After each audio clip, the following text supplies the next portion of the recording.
सुल्तानपुर विकास संघ मुंबई के ज़ेर एहतमाम अल हीरा फाउंडेशन मुंबई के ताउन से एक रोज़ा SSC तलबा और तालिबात के लिए तालीमी वर्कशॉप का इनेकाद अंजुम इस्लाम हाई स्कूल कुर्ला में। बानवान बोर्ड इम्तिहानात की तैयारी कैसे करें।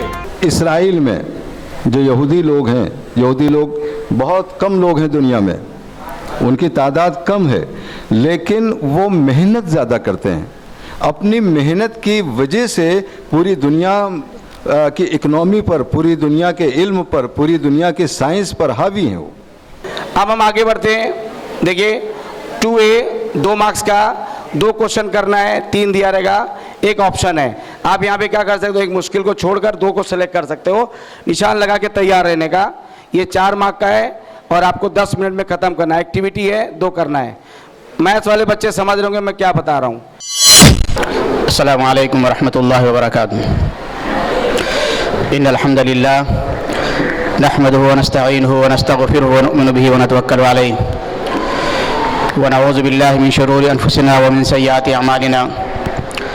मन यहदिहिल्लाहु फला मुदिल्ल लहु व मन युद्लिलहु फला हादिय लहु व अशहदु अन ला इलाहा इल्लल्लाह वहदहु ला शरीका लहु व अशहदु अन्न मुहम्मदन अब्दुहु व रसूलुहु।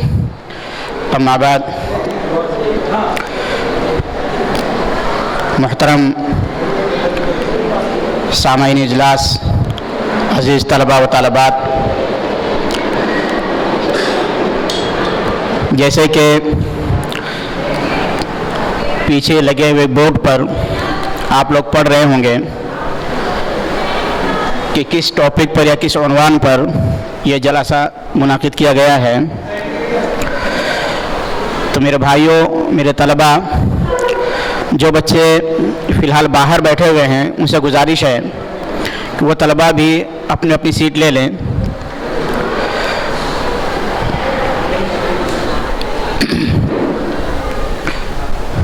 अल्लाह तबारक व तआला कुरान मजीद में इरशाद फरमाता है, फ़ज़क्किर फ़इन्न ज़िक्र तनफ़उल मुमिनीन, यानी कि इम्तिहान की तैयारी के लिए इंसान को याद दिलाते रहना चाहिए, इसलिए कि उसकी याद दहानी उसके लिए जोश और वलवले का काम करती है, उसको ईमान में ताज़गी दिलाती है और उसे इस चीज़ पर मजबूर करती है कि वो आदमी किस तरह से दुनियावी हो या उखरवी, किस तरह से अपनी तैयारी को मुकम्मल करे। मेरे भाइयों, मेरा अज़ीज़ तलबा, इसी उन्वान के तहत कि आप 10वीं का इम्तिहान कैसी 10वीं के इम्तिहान के लिए कैसी तैयारी करें, अपने आप को कैसे प्रिपेयर करें। क्योंकि देखिए, अभी तक हमने जो इम्तिहानात दिए हैं वो परसेंटेज की बुनियाद पर थे, लेकिन अब हकीकत में यह है कि ये भी परसेंटेज है, लेकिन अब इसमें पता चलेगा आपको कि हम कितने पानी में हैं। और इम्तिहान एक ऐसी चीज़ है कि इम्तिहान देना असल काम नहीं होता है। असल काम तो ये होता है कि इम्तिहान को कैसे दिया जाए। मसलन कि एक आदमी एक छोटी सी बड़ी इबारत होती है, उस बड़ी इबारत को मुख्तसर कैसे किया जाए, या एक मुख्तसर इबारत है तो उसको बड़ी कैसे किया जाए, यानी कि उसको जुमलों में किस तरह से लाया जाए या छोटे बड़े किस तरह से किया जाए। इस तरह से तमाम चीज़ें अभी जो हमारे मुकर्रिरीन हज़रात आएंगे, माहिरीन इस मामले में, वो सब चीज़ें आप तक को बताएंगे। तो ये जलसा इसीलिए मुनक़िद किया गया है कि आप इम्तिहान की तैयारी कैसे करें। यही वजह थी कि अल्लाह के रसूल सल्लल्लाहु अलैहि वसल्लम जब भी जहाँ पर भी, चाहे बड़े होते तो या छोटे होते तो, सबको ये बतलाते कि आपको इम्तिहान की तैयारी कैसे करना है। इसी तरह से एक हसन दर्जे की रिवायत है कि अब्दुल्लाह इब्न अब्बास रज़ियल्लाहु तआला अन्हु अल्लाह के रसूल सल्लल्लाहु अलैहि वसल्लम के साथ सवारी पर बैठे हुए थे। तो अल्लाह के रसूल सल्लल्लाहु अलैहि वसल्लम ने फरमाया कि या गुलाम इन्नी उअल्लिमुका बिकलिमातिन इहफ़ज़िल्लाह याफ़िज़ुका, कि ए बच्चे, मैं तुझे चंद चीज़ें बताता हूँ, यानी कि तैयारी कैसी करनी चाहिए तुम्हें अपनी लाइफ के अंदर, उस ताल्लुक़ से मैं तुम्हें चंद चीज़ें बताता हूँ। यानी कि अल्लाह के रसूल सल्लल्लाहु अलैहि वसल्लम ने, चाहे बड़ा हो तो चाहे छोटा हो तो, कि इंसान को किस तरह से प्रिपेयर रहना है और किस तरह से अपनी तैयारी करना है, किस तरह से अपने फ्यूचर के ताल्लुक़ से देखना है। तो ये चीज़ें अल्लाह के रसूल सल्लल्लाहु अलैहि वसल्लम ने बखूबी हम लोगों को बतला दिया। तो मेरे भाइयों, आज का जो दौर है, ये दौर ये नहीं चाहता कि आप जो तो 99% लेके आएँ। आप ये नहीं यानी कि ये इतना नहीं है कि आप 90% लेके आए, 100 में से 100 लेके आए, बल्कि ये मामला है कि आप 100 में से और भी एक्स्ट्रा क्या कर सकते हैं कि ये ज़माना है। मसलन एक वैकेंसी अगर निकलती है तो लाखों के लोग इसमें जमा हो जाते हैं, लाखों पेपर्स आते हैं, लाखों फॉर्म आ जाते हैं, लेकिन उसमें किस तरह से तुम्हें तैयारी करके आगे निकलना, किस तरह से अपने मंजिल मकसूद तक पहुंचना है, ये सारी चीज़ें इसमें इंशाल्लाह बताई जाएंगी। तो मैं इस प्रोग्राम के बाकायदा आगाज़ करने के लिए हुज़ैफ़ा, हाँ, तो सबसे पहले मैं सदारत के लिए कि जिसको हमने सदर बनाया है मौलाना इनामुल्लाह साहब, मुफ्ती इनामुल्लाह साहब, जो माशाअल्लाह एक बड़े इदारे के जो ज़िम्मेदार भी हैं और उसके सदर भी हैं, उसके चेयरमैन भी हैं मौलाना इनामुल्लाह साहब, उनकी तायद के लिए मैं मौलाना अकील साहब को दावत देता हूं कि वो आएँ और मौलाना की तायद फरमाएँ। अस्सलामु अलैकुम वरहमतुल्लाह। मैं अपनी तरफ से और अपने इन तमाम तलबा की तरफ से और तमाम यूनिट्स की तरफ से मुफ्ती साहब को बतौर सदर हम लोग तस्लीम करते हैं और हम उसकी तायद करते हैं। अस्सलाम। माशाअल्लाह। अब मैं बाकायदा इस प्रोग्राम के आगाज़ के लिए हुज़ैफ़ा मोहम्मद नसीम, मुताल्लिम सनशाइन हाई स्कूल मुमरा, इनको दावत देता हूँ कि वो आएँ, तिलावत कलाम पाक से इस महफ़िल का आगाज़ करें। अऊज़ु बिल्लाहि मिनश शैतानिर रजीम। बिस्मिल्लाहिर रहमानिर रहीम। इन्ना लिल मुत्तक़ीन मफ़ाज़ा हदाइक़ व अअनाबा व कवाइब अतराबा व कअसन दिहाक़ा ला यस्मऊन फ़ीहा लगवन वला किज़्ज़ाबा जज़ाअन मिन रब्बिक अताअन हिसाबा रब्बिस समावाति वल अर्ज़ि वमा बैनहुमा अर्रहमान ला यमलिकून मिन्हु खिताबा यौम यक़ूमु अर्रूहु वल मलाइकतु सफ़्फ़न ला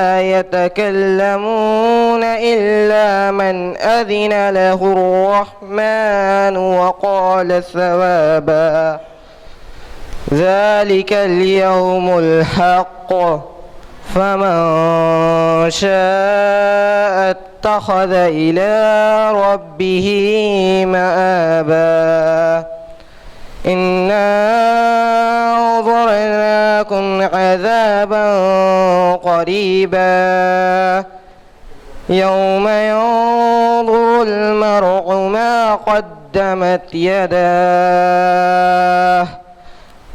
वयक़ूलुल काफ़िरु या लैतनी कुन्तु तुराबा सदक़ल्लाहुल अज़ीम। अस्सलामु अलैकुम। अल्हम्दुलिल्लाह। तिलावत कलाम पाक के बाद मैं इसी स्कूल के एक साबिक़ स्टूडेंट हैं जो फ़िलहाल महाराष्ट्र कॉलेज में भी पढ़ चुके हैं। इनका नाम खान मोहम्मद अलक़मा है, जो माशाअल्लाह अच्छी नात वगैरह पढ़ते हैं, हम्द भी पढ़ते हैं। और इसी तरह से इन्होंने डॉक्टर कफ़ील के ऊपर एक फ़िल्म बनी है, उसके अंदर डॉक्टर कफ़ील का भी किरदार अदा किया है। तो मैं उनसे गुजारिश करता हूँ कि हम्द पेश करने के लिए स्टेज पर तशरीफ़ लाएँ। खान मोहम्मद अलक़मा। अस्सलामु अलैकुम व रहमतुल्लाहि व बरकातुहू। अपने मालिक का मैं नाम लेकर बज़्म की इब्तिदा कर रहा हूँ।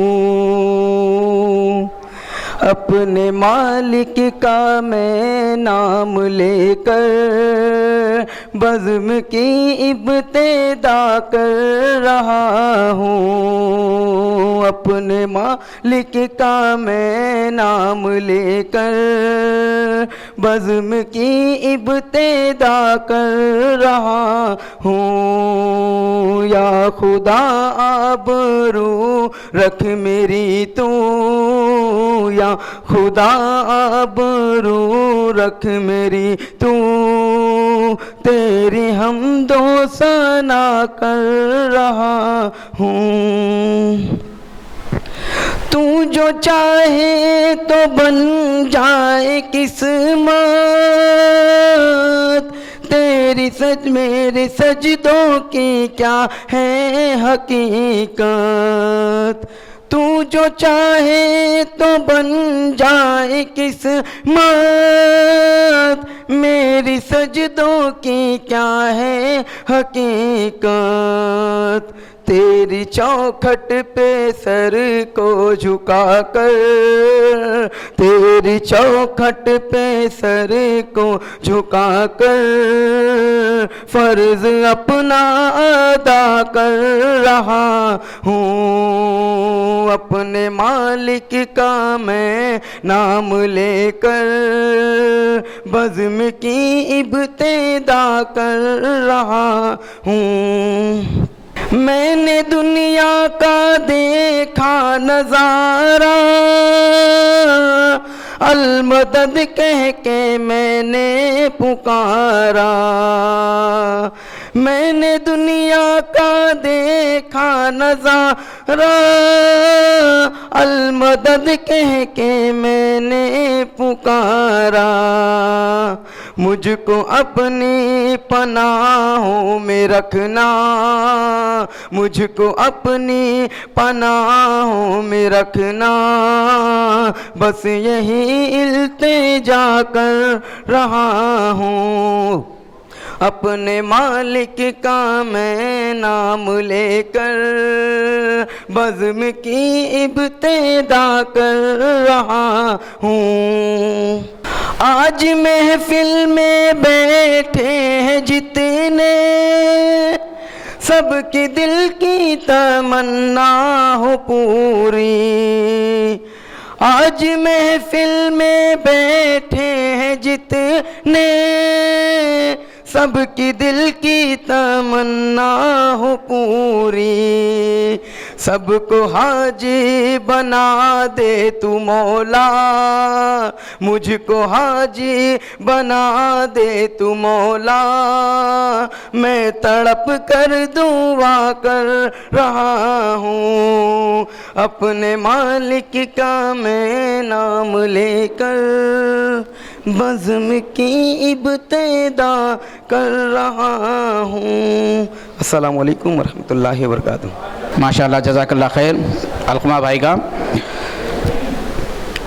एक मुख्तसर ऐलान ये है कि ये प्रोग्राम टेलीकास्ट जो तो लाइव हो रहा है आमना सामना मीडिया नेटवर्क पर। अगर किसी को देखना है तो ये लाइव भी देख सकता है यूट्यूब पर।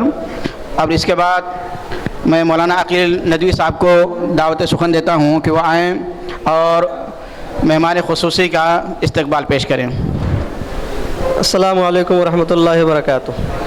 नहमदुहु व नुसल्ली अला रसूलिहिल करीम, अम्मा बाद। मुअज़्ज़ज़ सामाईन किराम, अज़ीज़ तलबा व तालिबात,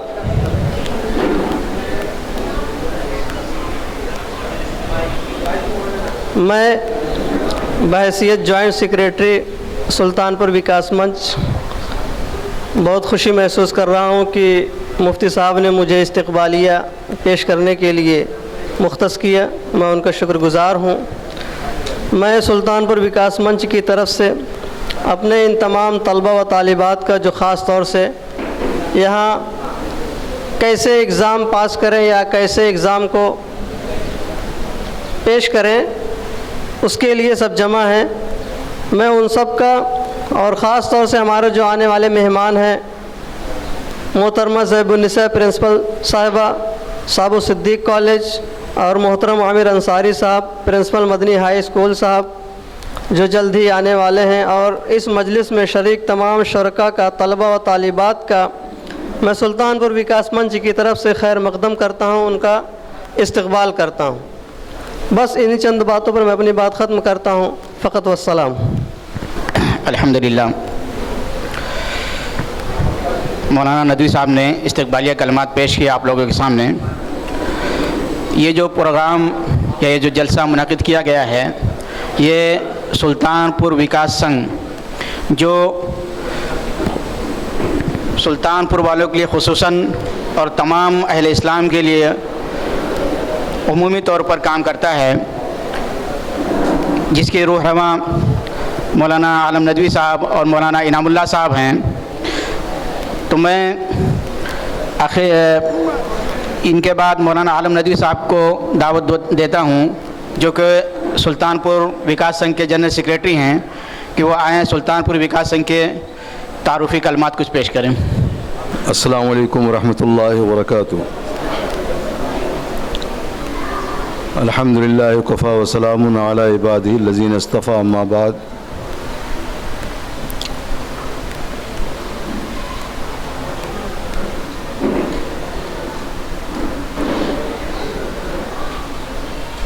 मोहतरम सदर साहब, मोहतरम मोहम्मद आरिफ साहब, प्रिंसिपल अहमद सेलर, मोहतरम मौलाना नसीम साहब, अकील नदवी साहब और दीगर हमारे मुअज़्ज़ज़ मेहमान और तलबा और तालिबात, मुझे सुल्तानपुर विकास संघ के तारुफ़ के लिए मदऊ किया गया है। तो सुल्तानपुर विकास संघ का वजूद इस तौर पर आया कि मुफ्ती इनामुल्लाह साहब जो इसके सदर हैं, उनका हेरा नामी स्कूल मलाड में बहुत ही ज़ोर व शोर के साथ चल रहा है और बहुत ही मुतारफ़ है इलाक़े में।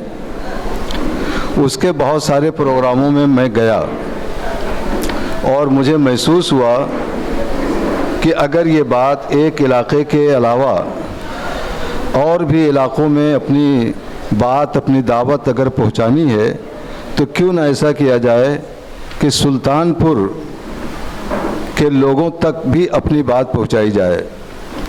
मुंबई में बहुत सारी तंजीमें ज़िले एतबार से, सूबाई एतबार से बनी हुई हैं। तो हमने कहा कि भाई सुल्तानपुर की भी एक कमेटी ऐसी बन जाए कि लोग एक दूसरे से मुतारफ़ हों और इसी के साथ साथ हम लोग मिलजुल कर कौम व मिल्लत के लिए कुछ काम करें। अब ये काम सिर्फ सुल्तानपुर वालों के लिए नहीं है, जैसा कि अभी मौलाना नसीम साहब ने बताया, ये सुल्तानपुर के लिए खुसूसी और आम लोगों, आम मुसलमानों के लिए उमूमी प्रोग्राम है। मिल्लत के सब बच्चे हैं, हम अपने बच्चों को कैसे आगे बढ़ाएं, कैसे उनकी तरबियत करें, कैसे एग्ज़ाम के लिए उनको तैयार करें, इसके लिए ये प्रोग्राम मुनक़िद किया गया है। अभी कुछ दिनों पहले 28 अगस्त को हम लोगों ने गोवंडी में एक प्रोग्राम रखा था और उस प्रोग्राम में 10वीं और 12वीं क्लास के जो बच्चे सुल्तानपुर के थे और उन्होंने 60% से ज़्यादा जो नंबरात हासिल किए थे, उनको सर्टिफिकेट, तमगे और बैग वगैरह के इनामात से नवाजा गया था। काफ़ी बच्चे आए थे उसमें भी। तो ये दूसरा प्रोग्राम है हम लोगों का कि बोर्ड का इम्तिहान सर पे है, हमारे बच्चे परेशान हैं कि किस तरह इम्तिहान की तैयारी करें। तो उसके लिए जो स्पेशल लोग हैं, जो इम्तिहान के रुमूज़ और निकात को बता सकते हैं, उनको यहाँ पे मदऊ किया गया है।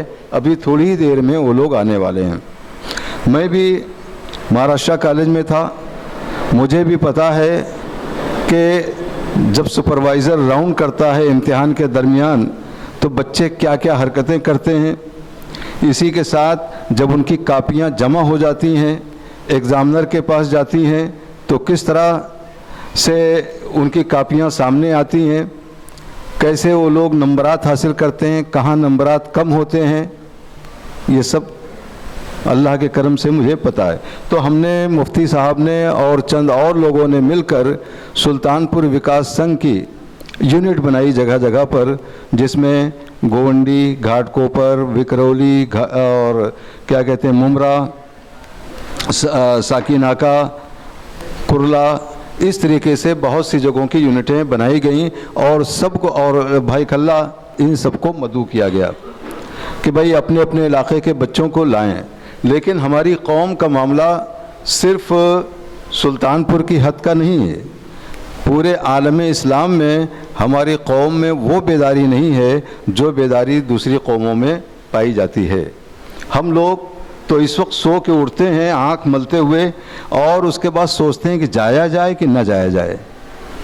प्रोग्राम क्या फ़ायदा जाने से, हम घर ही में बैठ के कर लेंगे, घर ही में बैठ के सारी तैयारी हो जाएगी, या हम यूट्यूब पर देख लेंगे प्रोग्राम। इस तरह हमारे बच्चे सोचते हैं, लेकिन उनको ये नहीं पता है कि आमने सामने बैठकर हम जो बात आपसे कर रहे हैं, आप हमको देख रहे हैं, हम आपको देख रहे हैं, उस पे जो रिएक्शन होता है, जो बात असर करती है, वो पीठ पीछे आपने बहुत सारे ऑडियो सुनते होंगे। तो ऑडियो में जो बात सुनते हैं, क्या वो सब आप के ज़हन नशीन हो जाती है? नहीं होती है। अगर ऐसा होता तो रिकॉर्डिंग लगा दी जाती और क्लास चलती, टीचर की कोई ज़रूरत नहीं थी स्कूल में, टीचर की कोई ज़रूरत नहीं थी कॉलेज में, इतना ज़्यादा खर्च करने की ज़रूरत क्या थी। तो ये आमने सामने जो मुज़ाकरा होता है कि आपके जो मसले होंगे, आप अभी अपने मसाइल का भी जिक्र करेंगे, आपके मसाइल का हल भी हम अपनी हद तक बताएंगे। तो ये सारी बातें। तो बहरहाल सुल्तानपुर विकास संघ का जो इनेकाद हुआ, जो ये बनाई गई क्या कहते हैं कि मजलिस, तो इसका मकसद यही है कि तालीमी एतबार से मुस्लिम बच्चों को आगे बढ़ाया जाए। बहुत सारे बच्चे हमारे आमने सामने होते हैं, बहुत से दूसरे स्कूलों के बच्चों को हम लोग देखते हैं कि वो कितनी पढ़ाई करते हैं, लेकिन हमारे बच्चे पढ़ाई के नाम पर भागने की कोशिश करते हैं, जो कि नहीं होना चाहिए। आपको ये याद नहीं है, मालूम नहीं है, मैंने बहुत पहले इस तरह का एक मजमून लिखा था कि इसराइल में जो यहूदी लोग हैं, यहूदी लोग बहुत कम लोग हैं दुनिया में, उनकी तादाद कम है, लेकिन वो मेहनत ज़्यादा करते हैं। अपनी मेहनत की वजह से पूरी दुनिया की इकनॉमी पर, पूरी दुनिया के इल्म पर, पूरी दुनिया के साइंस पर हावी हैं वो, अपनी मेहनत की वजह से। क्योंकि वो जानते हैं कि अगर हम मेहनत नहीं करेंगे तो फिर हम दुनिया से, हमारा वजूद ख़त्म हो जाएगा। तो एक मरतबा वहाँ के किस सर्वे रिपोर्ट आई थी कि वो 80%, 85% के जो बच्चे होते हैं उनको एडमिशन साइंस में और दूसरे शोबों में दे देते हैं, लेकिन जो यहूदी लड़का आता है, इस्राएली जो ख़ास इस्राएली लड़का होता है, उसको इतने पे नहीं देते हैं जब तक कि वो 90% से ज़्यादा लेकर ना आए। अब लोग हमारे यहाँ स्कूलों में क्या होता है, आके लोग पेरेंट्स झगड़ा करते हैं, हम 35% वाले बच्चे को अपने स्कूल में नहीं दाखिल कराएंगे तो कहाँ जाएंगे। तो उस 35% वाले को 70% क्यों नहीं बनाते आप, 80% वाला क्यों नहीं बनाते हैं, सिर्फ 35% के लिए सारा झगड़ा क्यों होता है। हमारे यहाँ महाराष्ट्र कॉलेज में एक प्रिंसिपल थे, प्रिंसिपल इसहाक अली हवलदार। एक मरतबा उनको बाज़ लीडरों ने फ़ोन किया कि भाई आप 35% के बच्चों को नहीं देंगे तो फिर किसको देंगे, मैं आपके ख़िलाफ़ मोर्चा लेके आ रहा हूँ। तो उन्होंने कहा कि मैं इंतज़ार कर रहा हूँ, कब आ रहे हैं आप। कहाँ इंतज़ार कर रहे हैं, कहाँ मैं इंतज़ार कर रहा हूँ भाई, जिस तरह आपने कौम को अपनी बात बताई है मैं भी कौम को अपनी बात बताऊँगा। तो उनसे पूछूंगा, तो उन्होंने कहा क्या बताएंगे आप, तो उन्होंने कहा मैं उनसे पूछूंगा कौम के लोगों से कि मेरे पास 80% और 90% के बच्चे हैं, अब बताओ कि, और वो भी मुस्लिम है, अब बताओ उनको छोड़ के हम 35% वालों को लें या उनको लें। और हमारे लीडर साहब सिर्फ 35% वालों की हिमायत कर रहे हैं, उनकी सिफारिश कर रहे हैं। तो हम रेस के मैदान में अच्छे घोड़े को लें या लंगड़े घोड़े को लें। अच्छा घोड़ा होगा तभी तो रेस के मैदान में जाएगा। अब वो साहब जो बड़ा प्लान बनाए हुए थे कि हम चलेंगे, प्रिंसिपल हंगामा करेंगे कॉलेज में, ये करेंगे वो करेंगे, सब टाटा फिश हो गया। हिम्मत नहीं पड़ी आने की उनकी कि ये तो गड़बड़ हो जाएगा सब। तो आप लोग इस तरह से मेहनत कीजिए कि आपकी मेहनत की वजह से स्कूल वाले ख़ुद आपसे आपके वालिदैन से ये मुतालबा करें, दरख्वास्त करें कि आप मुझे अपने यहाँ दाखिल करवा दीजिए। मौलाना हसरत मोहानी का नाम आप लोगों ने सुना होगा। अब मौलाना हसरत मोहानी अपने ज़माने के, जैसे आप तालिब इल्म हैं वो भी तालिब इल्म थे, बड़े शरारती किस्म के तालिब इल्म थे, अलीगढ़ यूनिवर्सिटी में पढ़ते थे। और उसके बाद जब वक्त मिलता तो अगल बगल जो आम के बागात होते, आम के सीज़न में जो आम फले होते, उस जाते और कुछ लड़कों को लेके पत्थर फेंक फेंक के आम तोड़ते और भाग आते। एक मरतबा बाग वाला वहाँ छुप के बैठा हुआ था, ये लोग गए और जैसे ही पत्थर फेंकना शुरू किया उसने दौड़ा लिया। अब दौड़ा लिया तो इनको पकड़ में यही आए, मौलाना हसरत मोहानी आए, उस वक्त मौलाना नहीं थे। अब पकड़ में जब आ गए तो खूब पिटाई की इनकी अच्छी खासी। अब जब मार पीट के फुर्सत पा गया हो तो ये वहाँ से भागे और दूर जाके एक पत्थर मिला, फिर उठा के फेंके, फिर वो दौड़ा। और इस तरीके से इनकी शिकायत जो है कॉलेज के प्रिंसिपल के पास पहुँची और प्रिंसिपल साहब ने उनको और उनके साथियों को निकाल दिया, वहाँ से कॉलेज से निकाल दिया कि भाई ये आए दिन शिकायत का मौका देते रहेंगे, कहाँ तक हम इनके शिकायत को सॉल्व करेंगे। जब उनको निकाल दिया गया तो चले गए। अब उसके बाद टीचर्स और प्रिंसिपल ने मिलके मशवरा किया कि भाई एक अच्छा तालिब इल्म, अगरचे शरारती था लेकिन पढ़ने में बड़ी मेहनत करता था और वो हमारे स्कूल से चला गया है, उसकी वजह से हमारे स्कूल का जो नाम होने वाला था वो नहीं हो पाएगा। इस तरह का फ़ैसला किया और ये हुआ कि भाई इस बच्चे को तो दे दो, माफ़ी उफ़ी मंगवा के इसको एडमिशन दे दो। अब वो आए, बुलाया गया उनको और उसके बाद जब एडमिशन देने की उनके लिए बात हुई तो उन्होंने कहा नहीं, मैं अकेले नहीं लूँगा, मैं अपने तमाम साथियों के साथ एडमिशन लूँगा, अगर उनको भी देंगे तभी एडमिशन लूँगा मैं। अब बताइए कि एक मेहनती लड़का था, उस मेहनती लड़के के लिए उसकी शरारत को भी बर्दाश्त किया, उस मेहनती लड़के के लिए क्या कहते हैं कि जो उनके शरारती दोस्त थे जिनमें कुछ ऐसे भी रहे होंगे जिनको पढ़ने से ख़ास दिलचस्पी नहीं रही होगी, उनको भी एडमिशन दिलाया। तो आप इस तरह का तालिब इल्म बनाइए अपने आप को।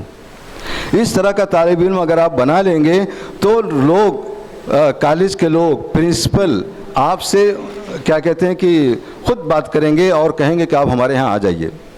अभी हमारे एक दोस्त कुछ दिनों पहले शिकागो यूनिवर्सिटी का वाइस चांसलर पौन घंटा तक उनसे फ़ोन पे इंडिया में बात किया है कि आप हमारे यहाँ आ जाइए। तो आज भी इल्म की कद्र है, अहले इल्म की कद्र है। शर्त यह है कि आप इल्म की तरफ राग़िब हो जाएं और इल्म हासिल करने की कोशिश करें। देखिए अल्लाह तबारक व तआला आपको इल्म के मैदान में कहाँ से कहाँ पहुँचाता है। अब रह गई बात इम्तिहान कैसे दें, उन्वान ये है। अब इम्तिहान तो अभी मैंने चंद मिनट पहले जब आप लोगों की तादाद कम थी तो मैंने कहा अब इम्तिहान ऐसे दें कि 15 मिनट जो है एग्ज़ाम रूम में लेट आएँ, भागते हुए आएँ, पसीना पोंछें और उसके बाद जब पसीना उसीना पोंछ के फारिग हों तो उसके बाद दुआएं जो याद हों वो पढ़ें, उसके बाद पेपर पे फूकें, अपने कापी पे फूकें, आधा घंटा इसी में चला जाएगा। अब उसके बाद हे अल्लाह क्या करें, हे अल्लाह क्या करें, अब उसके बाद लिखना शुरू करें। तो देखिए यकीनन आपके 2-4 क्वेश्चन तो छूट ही जाएंगे। और हमारी कौम का मसला यही है कि लेट लतीफ़ वाली बात है। पहले आने की कोशिश, अगर पहले आ गए कॉलेज में या स्कूल में जहाँ सेंटर लगा हुआ है आपका, तो क्या करते हैं अब पहले आने के बाद बजाय ये कि अपनी किताब की तैयारी करें, झांकते हैं कौन क्या पढ़ रहा है। अब पता ही चला कि किसी ने अब अपने हिसाब से कोई चैप्टर खोल रखा है, अच्छा यही आने वाला है लगता है, ये फलां जो है बहुत चुपके चुपके ये पढ़ रही है या पढ़ रहा है, चलो इसको पढ़ते हैं। अब जो आपको अपना चैप्टर तैयार करना था उतनी देर में आप उसके चक्कर में तीसरे को देखा कुछ और पढ़ रहा है, अब उसको भी जल्दी जल्दी खोलना शुरू किया, तो जो कुछ पढ़ा था वो गड़बड़ हो गया। अब ये नहीं समझ में आ रहा है कि कौन सा क्वेश्चन किस का जवाब क्या है। इसी तरीके से आप जब इम्तिहान इम्तिहान देने के लिए जाइए तो जिस सुबह में आपको इम्तिहान देना है या दोपहर में इम्तिहान को देना है, आप कम से कम उस दिन पहले से इतनी तैयारी कर लीजिए कि उस दिन आप अपने दिमाग को फुर्सत दीजिए, आप भरपूर नींद के साथ सो जाइए। सुबह उठिए एकदम चाको चौबंद उठिए। अब उसके बाद जो भी जब नींद पूरी हो जाएगी तो जो कुछ भी पढ़ेंगे जो कुछ भी याद करेंगे याद होता चला जाएगा।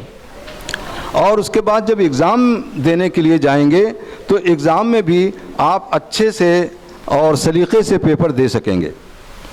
लेकिन आप रात भर पढ़ते हैं, साल भर घूमते हैं और इम्तिहान के पीरियड में जिस दिन इम्तिहान देना है उसकी रात भर पढ़ते हैं, तो होता क्या है कि रात भर पढ़ने की वजह से नींद तो आई नहीं आपको।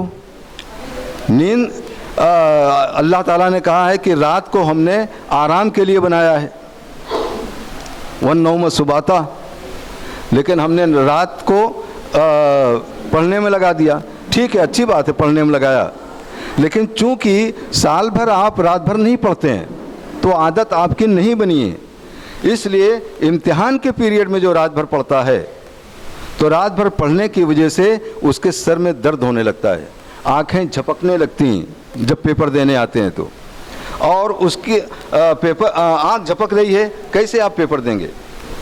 बहुत कोशिश करेंगे कि हम क्या कहते हैं कि न सोएं, नींद ना आए, और उस टेंशन में कह रहे ये आधा घंटा गुजर गया, पौन घंटा गुजर गया, 1 घंटा गुजर गया, अब क्या करें, अभी तो इतना बाकी है, तो उसमें इधर का उधर उधर का इधर ये होता चला जाता है। और नुकसान किसका होगा? घर वालों का नहीं होगा, आपका होगा। तो उसमें एक एक मिनट की कदर होनी चाहिए। बहुत से बच्चों को मैंने देखा है, पेपर मिल गया, मान लीजिए 11 बजे का पेपर है, उनको पेपर 11 बजे मिल गया। अब पेपर मिलने के बाद उन्होंने पलट के रख दिया, उधर नहीं देख रहे हैं, आँख बंद कर लिया। अब दुआ जो कुछ याद है वो दुआएं पढ़ रहे हैं आँख बंद करके। अब दुआ पढ़ने के बाद फिर फूका होगा अपने आप को, फिर क्या कहते हैं कि कापी को फूका और पेपर को फूका, क्वेश्चन पेपर को, और उसके बाद फिर खोला। 15 मिनट गुजर गया। और ये काम कब होना चाहिए था? पहले से होना चाहिए था। आप 15 मिनट पहले, आधा घंटा पहले, आजकल जो है वो बिठा देते हैं साइन वगैरह लेने के लिए, तो ये सब काम आपको पहले करना, अगर दुआ पर इतना एतमाद है तो पहले ये सब करना चाहिए था। लेकिन आप करते कब हैं? पेपर मिलने के बाद, जो आपका अपना वक्त है वो चला जाता है। इस पर एक लतीफ़ा याद आ गया कि एक साहब थे जो साल भर घूमते रहे, और जब इम्तिहान का वक्त आया तो किसी मौलवी साहब के पास गए कि इम्तिहान आ गया है, कोई तावीज़ दे दीजिए कि अच्छा पेपर हो जाए मेरा। अब तावीज़ कोई घोल के पिलाने से पेपर याद हो जाएंगे? कतई नहीं याद होंगे। तो उन्होंने कहा ठीक है, मैं एक तावीज़ देता हूँ और उसको ले जाना, अपने पास रखना, और जिन्नात आएगा तुम सिर्फ पेपर पर अपने कलम को रख देना। मौलवी साहब ने क्या बताया? पेपर पर अपने कलम को रख देना। अब उसके बाद इम्तिहान हाल में बैठकर वो बच्चा जो है पेपर पर अपने कलम को रख के बैठा हुआ है कि जिन्नात साहब तशरीफ़ लाएं और कलम चलना शुरू हो जाए। कलम 3 घंटे तक चला ही नहीं। जब 3 घंटे तक कलम नहीं चला तब उसके बाद पेपर ऊपर जमा करके वो आए और मौली साहब पर बिगड़ गए। तो मौली साहब ने कहा कि कमबख्त, तो बजाय वो बिगड़ते मौली साहब बिगड़ गए कि कमबख्त, तुमसे मैंने कहा था कि पेपर देते वक्त बंदर का ख्याल मत करना। कहा था कि नहीं कहा था? हाँ कहा तो था हुजूर। तो कितनी मरतबा बंदर का ख्याल किए? बार बार जब भी मैंने जिन्नात को भेजा तुम बंदरी के बारे में सोच रहे थे। और जिस चीज़ से इंसान को मना किया जाए वो चीज़ ज़रूर होती है, वो चीज़ ज़रूर याद आती है। तो इस तरह से पैसा भी ले लिया और जनाब फेल भी हो गए और कुछ काम नहीं हुआ। तो आप अगर करेंगे तब क्या इस तरह के पढ़ेंगे नहीं, खुद से नहीं लिखेंगे तो जिन्नात आके पेपर नहीं देगा। तो इस तरह पेपर दीजिए, पहले से अच्छी तैयारी करके जाइए, दूसरों के चक्कर में अपने वक्त को मत ज़ाय कीजिए। आपने कितना पढ़ा है कितना नहीं पढ़ा है वो देखिए। और इसी के साथ एक चीज़ जो आम तौर पर गलती होती है बच्चों से,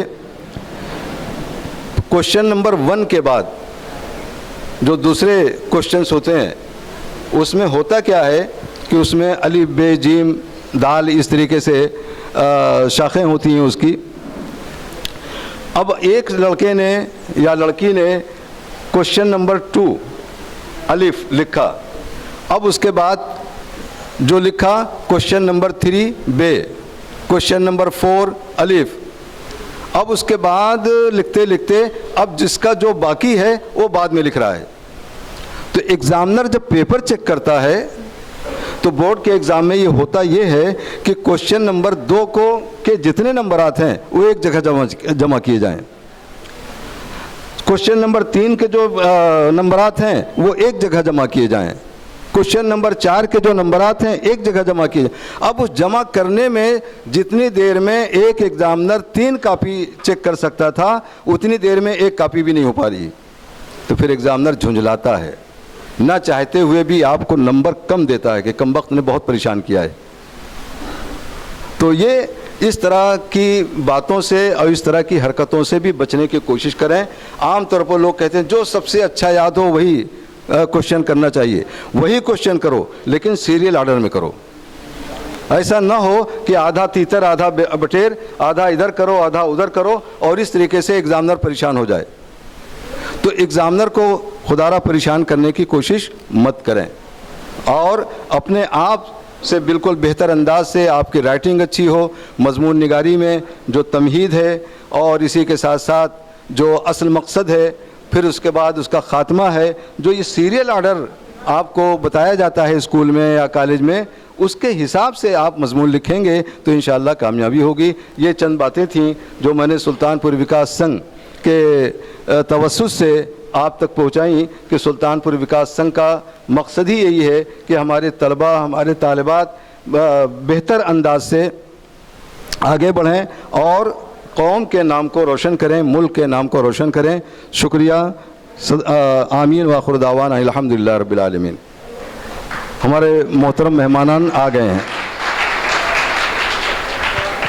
बहुत बहुत शुक्रिया प्रोफेसर आलम नदवी साहब और हमारे आज के मेहमान खुसूसी आमिर सर, आमिर अंसारी सर और उनकी टीम काविश के जो हजरात हैं वो तशरीफ़ ला चुके हैं। इंशाअल्लाह आप अभी उनसे मुस्तफ़ीद होंगे। हम आमिर सर और उनकी टीम का बहुत बहुत इस्तकबाल करते हैं सुल्तानपुर विकास संघ की तरफ से। उन्होंने हमारी इज़्ज़त अफ़ज़ाई फरमाई और आज के इस प्रोग्राम को आपने जिला बख्शी।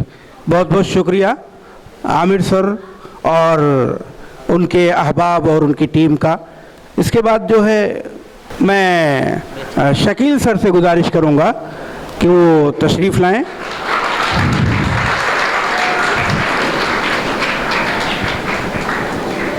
मैं और बाकी तलबा से ये गुजारिश करता हूँ कि जो जो लोग नोटबुक्स अपने पास कुछ लाए हों तो उसमें जो पॉइंट जो असातिज़ा कराम बता रहे हैं उसको नोट कर लें, वो ज़्यादा बेहतर है उनके लिए कि वो अपने जो पॉइंट बताए जा रहे हैं एग्ज़ाम के ताल्लुक से उसको नोट कर लें तो ज़्यादा बेहतर उनके लिए, क्योंकि ये इतनी ज़रूरी चीज़ें हो गई हैं कि आप यकीन कीजिए अभी 27 जनवरी को जबकि इस ताल्लुक़ से एक वज़ीर आज़म का काम सिर्फ ये होता है कि वो यूनिवर्सिटी बनाए, कॉलेजेस बनाए, वो सब चीज़ें बनाए, लेकिन एग्ज़ाम कैसे दें।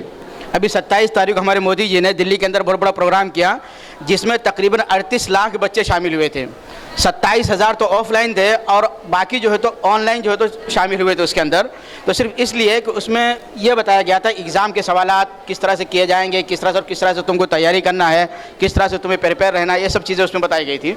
तो मैं शकील साहब से दरख्वास्त करता हूँ, चूँकि ये मैथ के बहुत बेहतरीन टीचर हैं, उनसे गुजारिश करता हूँ कि वो भी आएँ स्टेज पर, बच्चों के लिए कुछ रहनुमाई कलमात अता फरमाएँ।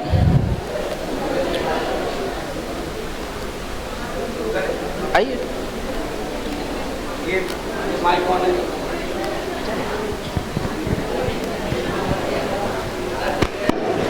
शकील सर, आप इसी अंजुमन इस्लाम कुर्ला बॉयज़ में टीचर हैं।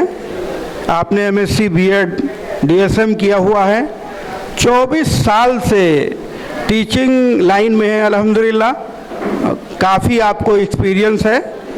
अब शकील साहब तशरीफ़ लाएंगे और हमारे बच्चों को अपने एक्सपीरियंस और तजर्बे के हिसाब से गाइड करेंगे कि उनको एग्ज़ाम कैसे देने का है और फ्यूचर में उनका क्या इक़दाम होना चाहिए।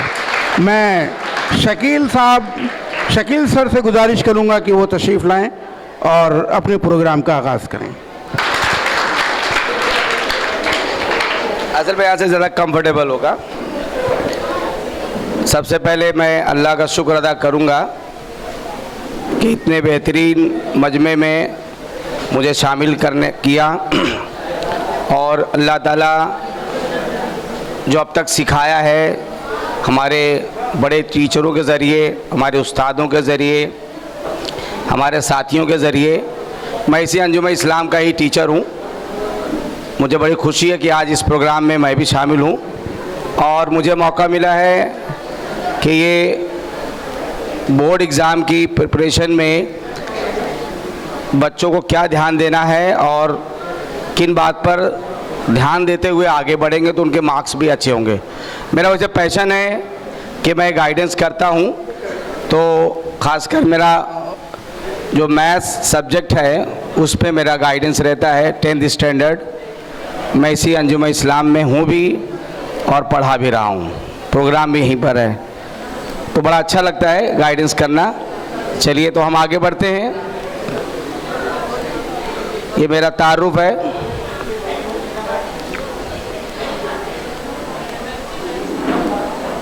अब चूँकि मकसद है आज मैं बोर्ड एग्ज़ाम की तैयारी के लिए, तो मैं आप तमाम बच्चों को एक बात बताता चलूँ कि मैं सर आपके ही स्कूल से मैंने BSc किया है और आपको मैं सलाम अर्ज़ करता हूँ। बड़ी खुशी हुई कि हमारे उस्तादों में से एक हमारे पाटनगर सर थे, सौदागर मैडम थी, मुंशी साहब जो है उस वक्त प्रिंसिपल थे, आपने हवलदार साहब का नाम लिया, वो हमारे उस वक्त भी प्रिंसिपल थे जब मैं वहाँ था। तो बड़ा अच्छा लगा कि आप तमाम बुज़ुर्गों का नाम ले रहे थे। और आज चूँकि हम यहाँ पर 10th के या बोर्ड एग्ज़ाम 12th के लिए भी जमा हुए हैं, तो बोर्ड का एग्ज़ाम जो 12th का है वो फरवरी में स्टार्ट होगा, उसके कम टाइम है, और जो 10th का है वो 2 मार्च से स्टार्ट हो रहा है, उसके लिए भी टाइम अब बहुत कम है। आप एक लफ्ज़ सुना होगा काउंटडाउन, घटता हुआ दिन, यानी अब दिन जो है मैं बैठा गिन रहा था तो वो 31 डेज़ बचा हुआ है। आज छोड़कर अगर आप देखेंगे तो 31 डेज़ है और 10 पेपर्स होते हैं। अगर 10 पेपर को डिवाइड करेंगे तो एक पेपर के लिए 3 दिन आता है। अब बुखार शायद चढ़ा होगा कि एक चैप्टर, एक सब्जेक्ट के लिए 3 दिन, और तो और मैं अगर मैथ्स उसमें शामिल करूं, मैथ्स की टेक्निक, तो 3 दिन बोले तो 24 घंटा, तो 24 घंटा तो पढ़ेंगे नहीं आप, तो उसका 12 घंटा खाली आपके लिए दिन का होता है, तो उसको डिवाइड बाई 2 कर दीजिए। तो एक सब्जेक्ट के लिए कितना मिला आपको? 1.5 दिन मिला, 1.5 दिन मिला, 18 घंटे। अब और उसमें देखिए आप खाना भी है, पीना भी है, दीगर हाजात भी है, काम भी है, नमाज भी है। अगर आप उसको भी शामिल करते हुए निकालना चाहें तो 4-6 घंटा उसको भी निकाल लीजिए, तो ले देकर अगर एवरेज देखा जाए तो सिर्फ 12 घंटे बचे हैं। कंटिन्यू अगर आप एक सब्जेक्ट को 12 घंटे देंगे तब जाके आप बोर्ड एग्ज़ाम की तैयारी तक पहुंच पाएंगे। ये है बुखार का असल वजह। अब शायद आपको टेम्परेचर बढ़ा होगा, तो ये है 12 घंटे का एक सब्जेक्ट का टाइम। इस स्पीड से जाएंगे तो आप इम्तिहान तक अच्छे स्पीड से पहुंच पाएंगे। मेरी नेक ख्वाहिशात आपके इस एक दिन को अल्लाह ताला बहुत बेहतर बनाए और हर दिन को और बेहतर बनाए, आमीन। अब हम आते हैं, जैसा कि पहले भी आपको खुशामदीद कहा जा चुका है, वेलकम भी आपका हो चुका है। मेरा फोकस पॉइंट है the how to score the 100% marks, I mean full marks in maths. अब मैथ्स के 2 पार्ट होते हैं, मैथ्स 1 एंड मैथ्स 2। तो आप अगर उसको आगे देखेंगे तो आपको एक स्लाइड और दिखेगी, इसके अंदर पूरा पोस्टमार्टम है मैथ्स का। अब postmortem is what, parts of all. वो क्या है, अगर आप देखेंगे यहाँ पे देखो सब बॉक्सेस खाली हैं। अब इस बॉक्स में अभी कुछ भरता हुआ दिखाई देगा, देखिए इसमें आप कुछ अपने दिमाग को भी भरते रहिए। यहाँ पे भरना ये कि सब्जेक्ट है जो मैथ्स का है, मैक्सिमम मार्क्स, और उसके बाद फिर मिनिमम मार्क्स ये कमज़ोर बच्चों के लिए है ना। बोले अरे कम से कम मिल जाए ना तो मेरा पार हो जाएगा बेड़ा, तो उनकी दवा है मिनिमम। और जो टॉपर है उनकी देखो वहाँ पे टोपी है, टॉपर की टोपी उधर है और कमज़ोर का पैर इधर है, समझे कि नहीं। और वहाँ से अगर सरका तो सीधा फेल हुआ। तो ये ध्यान देना है कि यहाँ पे टोपी पे जाना है कि पैर पे जाना है। और उसके बाद फिर आपको इधर रहना है, आपका दिमाग इधर है, किधर, ऑप्टेन मार्क्स, ये आपका दिमाग है। यानी आप टोपी पे हैं कि पैर पे है कि बीच में है, वो है ऑप्टेन मार्क्स। और उसके बाद नीचे ये मिनिमम पासिंग मार्क भी है कि उसके नीचे तक अगर एक क्राइटेरिया दिया हुआ है बोर्ड एग्ज़ाम ने, अगर वहाँ तक भी आप पहुँचते तो एक क्राइटेरिया के अंडर आप पास हो जाएंगे, लेकिन वो क्या है, बहुत ही कम के लिए है। तो वहाँ का भी आपको नॉलेज मिलेगा। और एक दूसरा है आपको मिलने वाला मार्क्स, शायद ये आपको नहीं दिख रहा होगा, और ज़रा ये हटा देंगे तो ज़्यादा दिखेगा बच्चों को।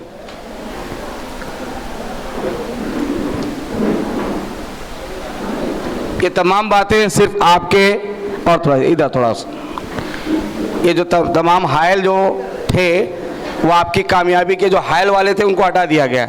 अब सीधा आपको दिखाई दे रहा होगा, दिख रहा है, दिख रहा है बच्चों। चलिए, अच्छा कहीं पे आपको कोई सवाल होगा तो हाथ ज़रूर उठाइएगा, क्योंकि आपके डाउट का, सवाल का जवाब देना मैं समझता हूँ इस प्रोग्राम का मकसद भी होगा।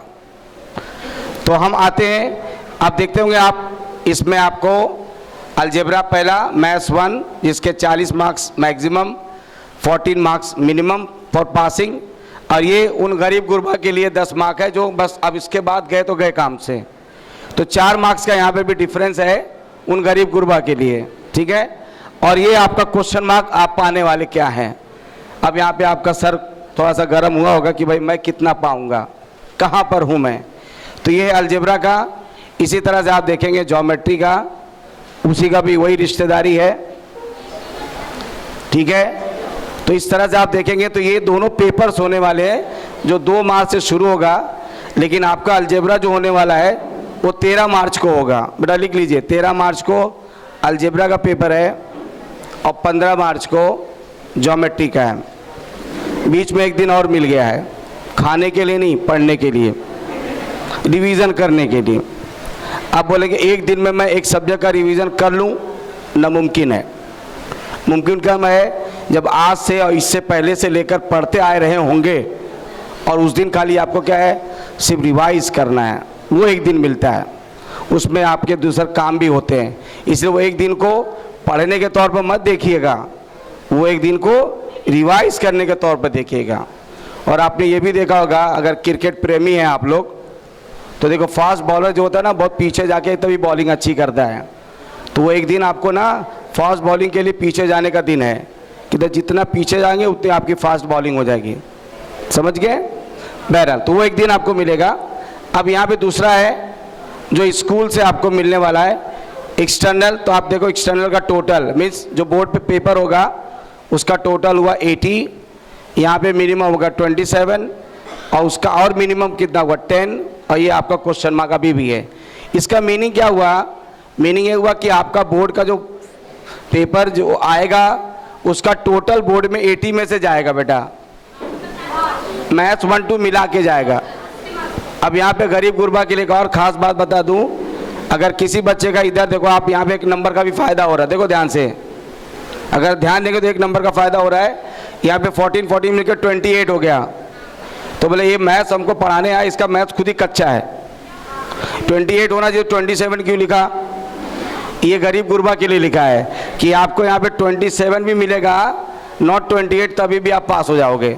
एक नंबर का वो आपको मिस्टेक नहीं कर रहा है, आपके लिए रियायत कर रहा है। ये समझ में आई लाइन? अब इसमें एक और रियायत है, एक रियायत और ध्यान लीजिए आप। वो ये रियायत है कि बोर्ड एग्ज़ाम में ऐसा नहीं कि आप एक पेपर में 14 पाए तो फेल हो गए, ये दोनों का मिला के 27 होना चाहिए। अगर एक पेपर में भी 27 मिला, दूसरे में 0 मिला, तो भी पास हैं आप, तो भी पास हैं। बोर्ड में क्या देखता है? टोटल देखता है, टोटल। समझे आप? तो ये एक फ़ायदा है, बट उन गरीब गुरबा के लिए है। बाकी जो अच्छे बच्चे हैं उनके लिए क्या है, ये 40 से ऊपर चले जाएंगे। आई बात समझ में? अब हम आगे बढ़ते हैं। अब आप देख रहे होगे कि पेपर तो 100 रिजल्ट जो बनता है वो 100 का बनता है, तो 100 का भी कुछ बचा हुआ बेटा। यहाँ पे कितना बचा है? 20। वो 20 क्या है? हाँ, जिसको इंटरनल कहते हैं। अब वो इंटरनल कैसा डिवाइड होता है बेटा? 5 मार्क्स का होमवर्क अलजेब्रा का, 5 मार्क्स होमवर्क ज्योमेट्री का। ये होमवर्क क्या होता है? होमवर्क जो आपने साल भर में काम किया है आप वो दिखाएंगे, उसमें भी प्रैक्टिकल की बुक भी आती है वो भी दिखाएंगे, इवन प्रैक्टिकल होता है वो भी दिखाएंगे। ये स्कूल से मिलने वाला नंबर है, ये पूरा नंबर आपको मिलने का पूरा चांस है। ये मिनिमम का मत देखो, ये पूरा मिलेगा आपको। कितना? 10। इसके साथ साथ अगर आप ध्यान और देंगे तो एक आपका MCQ टेस्ट भी होता है, 10 मार्क का अलजेब्रा, 10 मार्क का ज्योमेट्री, या 20 मार्क का अलजेब्रा, 20 मार्क का ज्योमेट्री। बाद में उसको कन्वर्ट करते 5-5 नंबर में, जैसे कि आप देख रहे हो 5-5 नंबर। तो ये 5-5 नंबर से क्या मिला? 10 नंबर हो गया। अब ये 10 पूरे 10 आपको मिल भी सकते हैं और नहीं भी मिल सकते, क्योंकि ये टेस्ट होगा। ये देने पर मिलेगा, ये टेस्ट पे मिलेगा, तो टेस्ट में हो सकता है एक आध नंबर का कम ज़्यादा हो सकता है। अब जो बच्चा अच्छा रहेगा उसको तो पूरे के पूरे मिल जाएंगे, और जो बच्चा नहीं अच्छा रहेगा उसको कम मिलेगा, लेकिन वहाँ पे भी अच्छे नंबर मिल जाते हैं। समझे आप? तो इस तरह से आपका क्या हो गया? ये 10 मार्क्स और ये 10 मार्क्स, 20 मार्क्स हो गया। ये 20 मार्क का इंटरनल हर सब्जेक्ट का इधर ही हो जाता है, और अभी हॉल टिकट आने वाला है, उसी के साथ मार्कशीट भी आती है, उसी के साथ प्रैक्टिकल के लवाजमात भी आते हैं, और इम्तिहान से पहले ये सब काम हो चुका होता है। तो मैं आप तमाम लोगों से रिक्वेस्ट करूँगा कि आप लोग उस दरमियान में हाजिर रहें, उसके साथ साथ जो प्रैक्टिकल बुक है वो जमा करें, जितने काम हो दें, और उसके साथ साथ MCQ टेस्ट में हाजिर रहें, ताकि आपको पूरा 20 मार्क का 20 मार्क अगर मिल गया तो फिर इससे फ़ायदा क्या होगा? आपका फ़ायदा एक ये होगा कि परसेंटेज आपका बढ़ जाएगा, और जैसे ही परसेंटेज बढ़ेगा उसका खेल सुनो आप। अगर आपका 90% से ऊपर है तो समझो आपका पहली लिस्ट में एडमिशन होगा, और पहली लिस्ट में एडमिशन किसका होता है? ऑनलाइन एडेड कॉलेज का होता है। एडेड कॉलेज मतलब फीस कम, इतनी कम कि 2000 में एडमिशन हो जाएगा, और जिसका दूसरी लिस्ट में नाम आया हो सकता है उसका एडेड में एडमिशन नहीं होगा। उसकी फीस जानते हो कितना है? 20,000। कहाँ 2000, कहाँ 20,000। तो बेटा ये 2000 और 20,000 में कितने जीरो का फ़र्क हो रहा है? एक गरीब के लिए तो जीरो मतलब बोले तो कितना बड़ा पहाड़। वैसे जीरो का कोई मतलब नहीं होता है, लेकिन जब दाएं लगने लगता है तो बुखार चढ़ने लगता है, और बाएं लगता है तो बुखार उतरने लगता है। ये जीरो का खेल है। बाएं तरफ यहाँ से लेकर कुर्ला तक जीरो लगा दो, सेहत पे कोई फ़र्क नहीं पड़ेगा, और जैसे दाएं तरफ के जीरो बढ़ाएंगे ना तो टेम्परेचर से बढ़ना लगेगा। जितने जीरो राइट उतने फाइट। समझे आप? चलिए उसके बाद हम देखेंगे इंटरनल 20 का है। अब इसका बाद में आपको टोटल आपका ये हो गया। तो देखिए 100 का पेपर फाइनल जिसमें आपको 35 लाना है। इसमें से आपको 20 तो मिल ही जाएगा। अब इस 20 के बाद अगर इस 27 को आप जोड़ दें तो आपका कितना होगा, 47 हो गया। आप 50% पे पहुंच गए, सीधा पहुंच गए, 50% पे गए। अगर आपने मेहनत किया तो 90%। और मैथ्स एक ऐसा सब्जेक्ट है कि उसमें आप मैक्सिमम स्कोर कर सकते हैं, 100 to 100 आपको मिलेगा। हमारे कई बच्चे ऐसे हैं कि उनको पूरा के पूरा नंबर मिला है, पूरा नंबर मिला है। तो बहरहाल मैं अल्लाह से दुआ करूंगा कि आपका 100% पूरा है। मैं है टाइम थोड़ा सा और बोल सकता हूँ सर, है टाइम ना? हाँ, नहीं बहुत सारी बातें हैं, अगर आप अलाउ करें तो हाँ हाँ चलेगा, कोई बात नहीं। चलिए तो देखिए अभी हम आगे बढ़ते हैं। ये देखिए ये पेपर पैटर्न ज़रा ये देख लीजिए, ये बड़े काम का पेपर पैटर्न है। इसी में खेल है, 14 नंबर लाने का भी खेल इसी में है और 40 नंबर लाने का भी खेल इसी में है। अभी ऐसे बहुत सारी स्लाइड्स मेरे पास पड़ी हुई है, टाइम नहीं है, नहीं तो फुर्सत से आपको समझा देता। बहरहाल आपको बोर्ड इम्तिहान जब आप 13 तारीख को हॉल में जाएंगे, जैसा कि पहले जिक्र हो रहा था, और मैडम यहाँ बैठे हैं, साबु सिद्दीक में आपने हमें हॉल दिया, मैं आपका तहे दिल से शुक्रिया। आइडियल के जानिब से हमने हॉर्स का वर्कशॉप रखा। और आपको बताता चलूँ मैडम, वो पहला हमारा प्रोग्राम था, हमने दूसरा जो हमने लिया वो इसी अंजुमन में लिया। 350 बच्चे थे यहाँ पर, करीब करीब 28-29 स्कूल के बच्चे थे। और उसके बाद हमने सांताक्रूज में किया, तकरीबन 250 बच्चे थे। और हमने गोंडी में भी किया, वहाँ तकरीबन 200 बच्चे थे। इस तरह तकरीबन हम लोगों ने 900 बच्चों को इस साल फ्री हॉर्स का वर्कशॉप का गाइडेंस किया। और हमारी तस्वा टीम है, जो मैथ्स की स्पेशल टीम है, वो पूरा उन्होंने फ्री ऑफ कॉस्ट किया बच्चों को, इवन नाश्ता भी कराया। उसके पीछे मकसद था हमारे बच्चे कामयाब हों। और आप लोग उसमें स्क्वायर कर रहे हैं, हम लोग क्यूब कर रहे हैं, ठीक है। बहरहाल तो ये देखिए बेटा, जो 10 मिनट पहले पेपर मिलेगा, याद रखो आप हॉल में जब जाएंगे तो 10 बजे आप हॉल में पहुँचे। आपको हॉल में पहुँचने बाद जो आंसर पेपर मिलेगा, तमाम काम करने के बाद, इसमें है बट टाइम नहीं है तो मैं आपको बता देता। आपको जो 10 मिनट पहले पेपर मिलेगा बेटा, उसी का खेल मैं आपको समझाने जा रहा हूँ, उसी का खेल है। 10 मिनट पहले पेपर मिलेगा, आप तमाम काम अपना पूरा करने के बाद आपको खाली क्या करना है, 10 मिनट इसको देना है।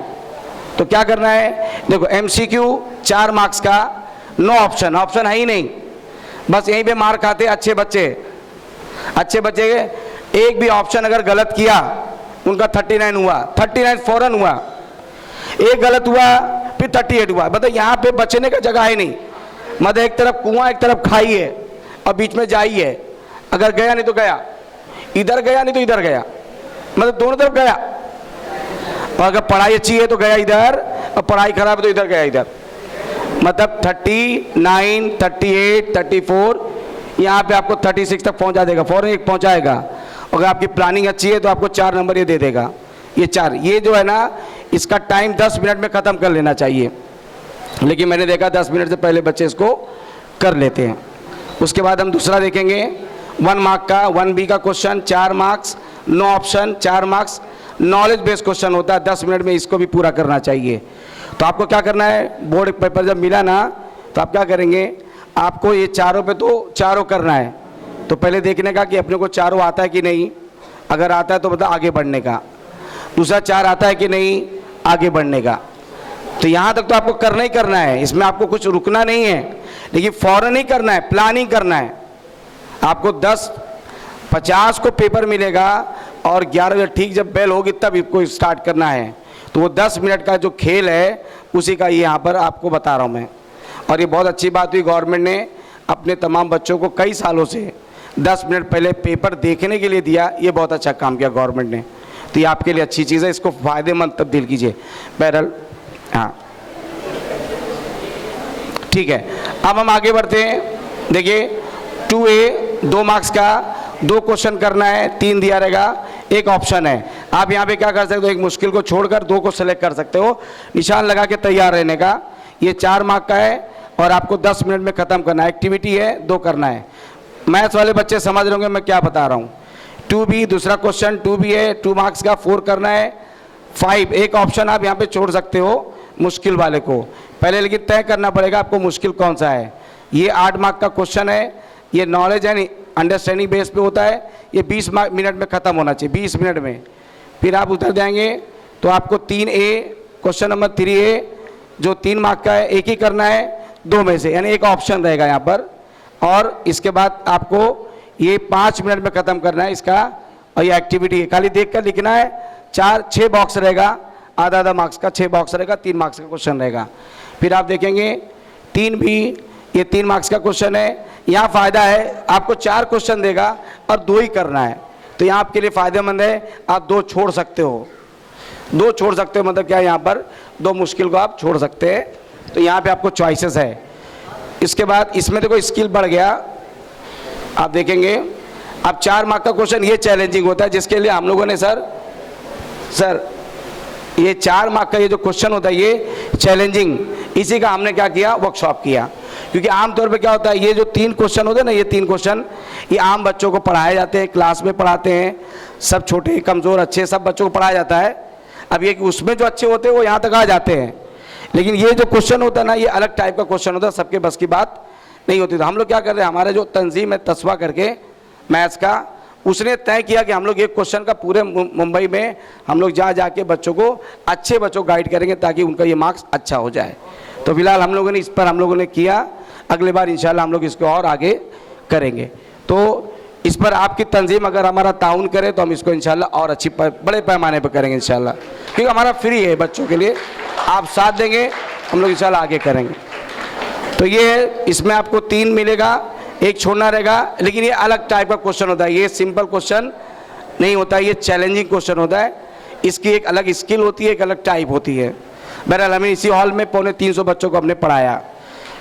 तो आगे देखेंगे हम लास्ट क्वेश्चन जो क्रिएटिव क्वेश्चन होता है, ये बहुत अच्छा क्वेश्चन होता है, उसी से कनेक्टेड होता है, ये अलग लेवल का क्वेश्चन होता है। तो ये तमाम चीज़ें, एक क्वेश्चन ही करना था, 2 होता है, इस तरह से आप क्या करेंगे, आप पेपर एक्स्ट्रा क्वेश्चन बाद में करना, रिवीजन बाद में करना, सप्लीमेंट अटैच बाद में करना, उसका टोटलिंग बाद में करना। ये सब काम करने के लिए आपको 15 मिनट और 5 मिनट देखने के लिए इस तरह से 20 मिनट आपको यूज़ करना है। तो हमने पूरे पेपर को, पूरे टाइम को डिस्ट्रीब्यूट किया, और उसके बाद आपका तब तक आपका एक बच चुका होगा और ये यहाँ पर लिख चुका होगा और आप कामयाब हो चुके होंगे इंशाल्लाह। तो यहाँ पर देखिए टोटल 20 क्वेश्चन ही करना है और 27 क्वेश्चन दिया जाता है, और आपको करना कितना है, सिर्फ 20 क्वेश्चन करना है और 120 मिनट में करना है। इस तरह से पेपर का हमने एनालाइज किया। अब अल्लाह से दुआ है, टाइम बहुत कम है, अल्लाह से दुआ है कि अल्लाह इसमें जो छुपी हुई ख़ास बातें हैं वो आपके दिलों में उतारे, उसको मेहनतों में लाए, उसकी दुआ में तब्दील करके कामयाबी की तरफ और एडेड कॉलेज की तरफ और कौम को, दुनिया को रोशन करने के लिए अल्लाह आपको कामयाब करे। बहुत बहुत शुक्रिया।